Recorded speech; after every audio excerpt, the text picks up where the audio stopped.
A 9-year-old calling his classmates to prayer. He's not in Egypt, Iran or Saudi Arabia, but in a suburb of Sydney.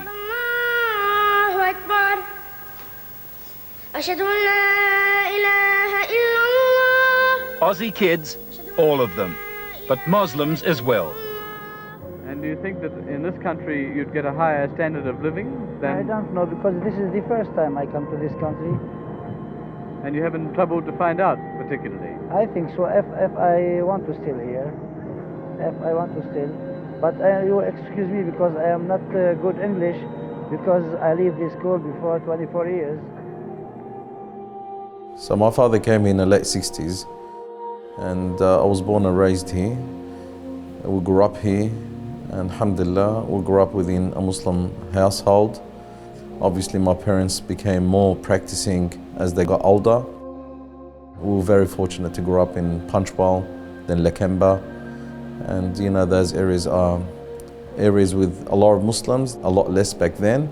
We've seen the Muslim community grow. We've seen the infrastructure of the Muslim community evolve. Down the road from Greenacre, in the next door suburb of Lakemba, Muslims come to pray on their holy day, Friday. My generation, who are born and raised in Australia, we struggled to connect with religious leaders and imams who spoke our language and understood our mindset. So I thought that it's time for someone to initiate this. I finished year 10 and then I decided to go overseas. I was 8 years overseas, 2 years in Pakistan and 6 years in Syria. And there were beautiful times, but there were tough times. And during that journey, I've always had that thought, what I'm going to do with this knowledge that Allah subhanahu wa ta'ala blessed me with while I was overseas for 8 years, coming back to Australia, what am I going to do with it? I saw the need of someone who's born and raised in Australia to engage and connect with those who are born and raised in Australia. So the very first people that I connected to are friends from school. And alhamdulillah, we started a movement at that time. We used to refer to it as a movement.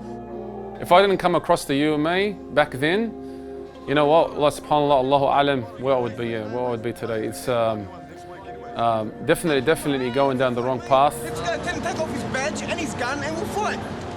They came from that background themselves, so they understood the appeal of that sort of life. They didn't speak down at us, and they really, you know, appealed to that younger generation. The concept of having a youth center where Muslim youth come together just for the sake of youth activities, youth programs to play, it didn't exist. That didn't mean that our parents or the first generation didn't care about it. They had limitation and understanding how to deal with the next generation, and we'll see that.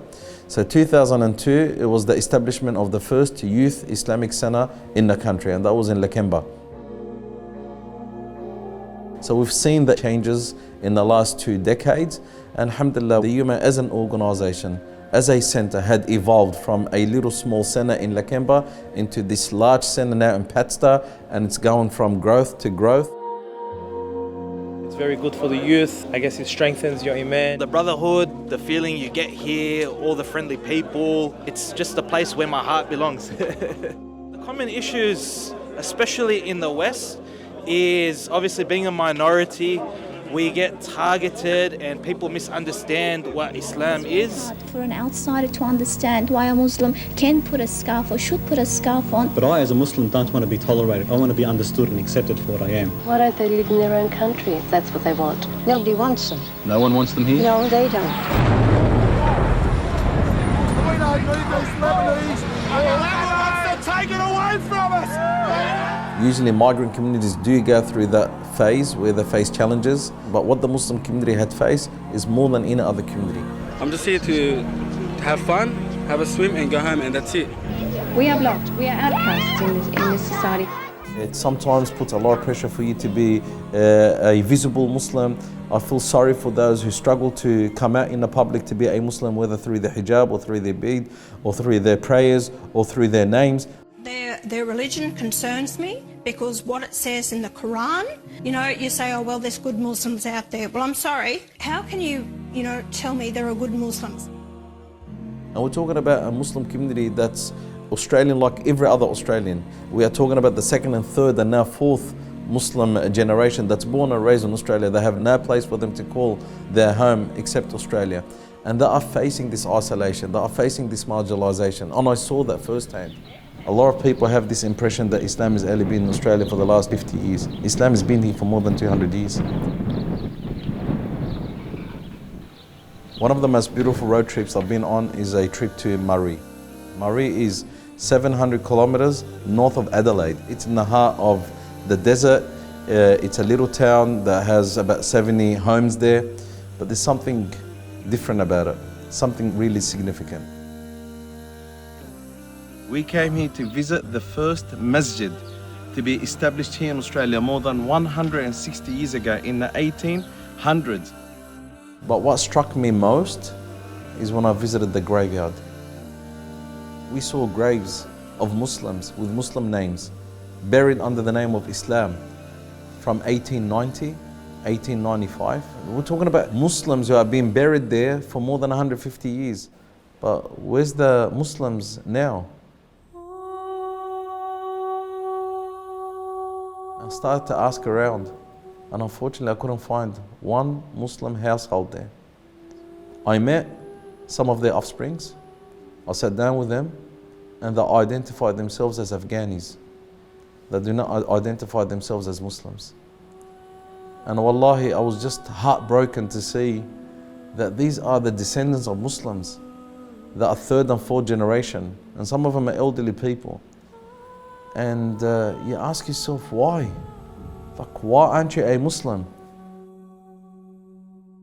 What don't I want to see? Man, I definitely don't want to see the youth going down the wrong path, man. Definitely don't want that. You know, I see now, especially now, I guess with the age of social media, you see a lot of our kids looking up to people that shouldn't be looked up to. And I really, you know, you really fear for that, and you want to counteract that. So you want to have a place to be able to counteract that, man. I strongly believe why the children of the Afghan Kamalis and their descendants had lost their faith. Not because their grandparents or parents didn't want them to be practicing Muslim.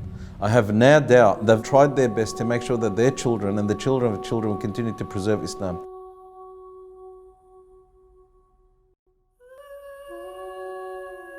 And I can't change history, but I want to make sure that the future is changed for our generation and the generations to come. I want to make sure that our children and the children of our children will never experience what the children of the Afghanis who came over 150 years ago had experienced.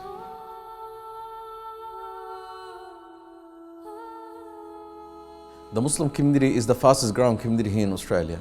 Every 11, 12 years, we literally double in numbers. And one of the biggest challenges that we'll be facing in the next 5 to 10 years is that we're going to see a large number of Australian-born Muslims with a very small number of Australian-born imams and religious leaders who can cater to this generation. It's important for everyone, you know. I believe that, especially the youth, getting closer to their Lord, and also it's the next generation, you know. We have to be something that our parents are proud of, you know. We need a place for our youth to go. We need the next generation to learn and to carry the flag. Right now we only have two options: bring imams from overseas, that has challenges; send imams overseas, and that's what I've done, and that also has challenges. Alhamdulillah, we started with the first establishment of the UMA Center here in Padstow. We've already outgrown the place, and now alhamdulillah we moved to the next infrastructure and establishment of the future project of the UMA. 2 basements for car park for more than 300 cars, a masjid that will fit thousands of people, and an education facility with the first Islamic university, higher education provider, to start producing homegrown imams and religious leaders for your children and the children of your children. Religious leaders that will teach them their faith and continue to connect them to Islam and the practices of Islam. The UMA has given me a lot of opportunity. It's given me a lot of new relations with brotherhood here. I've been at the UMA for so long. I know so many of the brothers here. I know that they're good brothers. Just you don't get to see that from a lot of other places. Inshallah, we hope that we'll open this center by the end of 2027. We're not far off. We are nearly there.